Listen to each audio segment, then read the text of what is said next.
போன வீடியோவில் என்ன சொன்னீங்கன்னா நம்ம மரத்தை வந்து எப்படி நம்ம வந்து தேர்ந்தெடுக்கணும், எப்படி குவாலிஃபை பண்ணணும், எப்படி குவாலிட்டியை செக் பண்ணணும் அப்படிங்கிறத நீங்கள் சொல்லிட்டீங்க. இப்போ என்னன்னா, இப்போ பீமா வர்றப்ப பழைய வீடுகளில் இந்த மாதிரி பெரிய பீம் நம்மளுக்கு கிடைக்குது. இப்போ இந்த பீம்னு வர்றப்ப முதல்ல பீமோட சைஸ் நம்ம குறைஞ்சபட்சம் என்ன சைஸ் இருந்தால் நம்ம எடுக்க முடியும், எடுத்தால் நம்மளுக்கு பிரயோஜனமாக இருக்கும். இதை முடிஞ்ச அளவுக்கு இந்த பீம் எடுத்தால் மினிமம் வேஸ்டேஜில் இருக்கிறதுலே கம்மியான வேஸ்டேஜில் என்னென்ன மாதிரி பல்வேறு உபயோகங்களுக்கு நம்ம பார்க்குறப்பே நம்ம ஐடியா பண்ணி யூஸ் பண்ணிக்கலாம். அதை பற்றி நம்ம சீஃப் கார்பெண்டர் செல்வம் சொல்லுவோம். இப்போ என்னென்னாங்க, பீமுங்கிறது வந்து பார்த்தீங்கன்னா குறைஞ்ச பல்வேறு சைஸில் வரும்.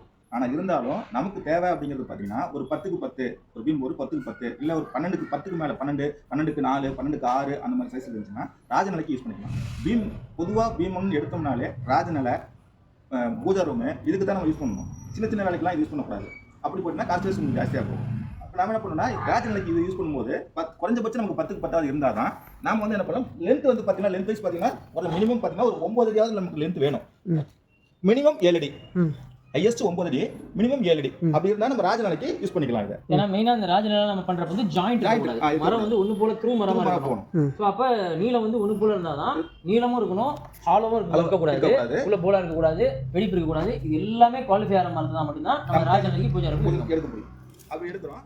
9க்கு 9 சைஸ்ல இருக்கு சார். இதை என்ன பண்ண போறோம், நம்ம வேஸ்ட் இல்லாம எடுக்கிறதுக்கு இப்போ நம்ம இலச்சோம் அப்படின்னா பாத்தீங்கன்னா ஒரு காலேஜ் இதுல போயிடுங்க. இந்த மேல ஒரு லைன் வரைஞ்சிருக்கேன். இதுல வந்து பாத்தீங்கன்னா ஒரு லைன் போயிடும். அடுத்து பாத்தீங்கன்னா நம்ம அதிகபட்சம் எடுக்கிறது பல நிலக்கதவுகளுடைய பலகை தான் எடுக்கிறோம். பலகை வந்து இப்போ நம்ம வேஸ்ட் இல்லாம எடுத்தோம்னா 3 பலகை எடுக்கலாம். எடுத்துட்டா மீதி வர பீஸ்ல வந்து பாத்தீங்கன்னா ஒரு ராஜநிலையுடைய ஒரு நிலை போடலாம். அதையே வெட்ட இல்ல இதுல நமக்கு வேஸ்டேஜே சுத்தமா வேண்டாம் அப்படின்னு சொன்னோம்னா 2 நிலையா போடலாம். இதுல இது ஒரு கான்செப்ட்.